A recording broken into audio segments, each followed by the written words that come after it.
যারা দেশি খাবার পছন্দ করেন তাদের খাবারের তালিকায় দুর্দান্ত একটি রেসিপি হিসেবে কচুরলতি রাখা যায়। আর সেই কচুরলতি যদি হয় দেশি কচুরলতি তাহলে তো কোনো কথাই নেই।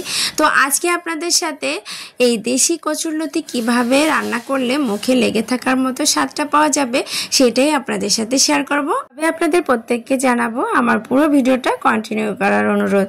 আসসালামু আলাইকুম, কেমন আছেন সবাই? আশা করি সবাই নিশ্চয়ই ভালো আছেন, সুস্থ আছেন। আলহামদুলিল্লাহ আমিও ভালো আছি বলে আজকে এই যে ছোট ছোট মানে চিকন চিকন কচুরলতি বাছতে বসে গিয়েছি। এটা কিন্তু খুবই ধৈর্যের একটা কাজ, কারণ হচ্ছে আমরা প্রায় অনেকেই এই চিকন কচুরলতিগুলো পছন্দ করি, তবে মানে ধৈর্যের অভাবে আর হচ্ছে আলসেমিতে আমরা এই কচুরলতিগুলো আর খেতে পারি না। তবে আমার কাছে এই আলসেমির একেবারেই পাত্তা নেই। আমি মাঝে মাঝেই হচ্ছে এই চিকন কচুরলতিগুলো রান্না করি।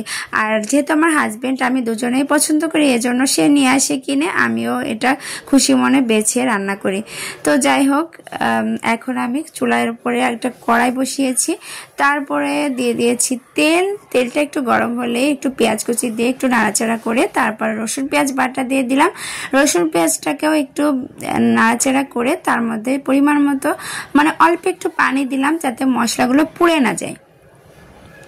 মশলাগুলো পুড়ে গেলে তো রান্নার পুরো স্বাদটাই নষ্ট হয়ে যায়। আর আমি যেহেতু আজকে স্টিলের কড়াইতে রান্না করছি, তো এই জন্য একটু বেশি সতর্ক হতে হয়। তো এই যে মশলাগুলো কষানো হয়ে গেলে এর মধ্যে 2টা টমেটো কুচি দিয়ে দিলাম, আর দিয়ে দিলাম পরিমাণ মতো কাঁচামরিচ। আমি সবসময় মাংস ছাড়া সব রান্নাতেই হচ্ছে কাঁচামরিচটা ব্যবহার করে থাকি।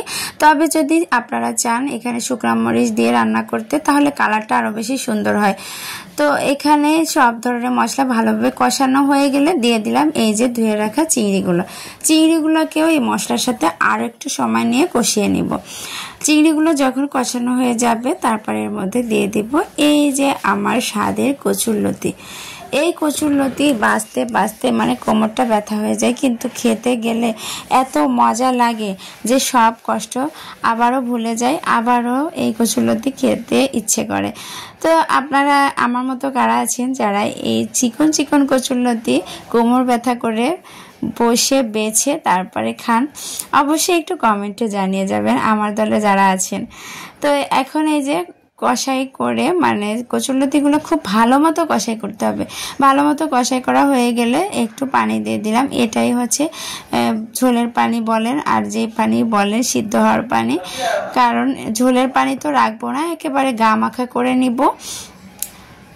আর একটু ঢাকনা দিয়ে ঢেকে রেখেছিলাম, ঢাকনাটা তুলতেই এরকম একটা লুক দেখলাম। আর এই পানিটাই একেবারে শুকিয়ে নিব।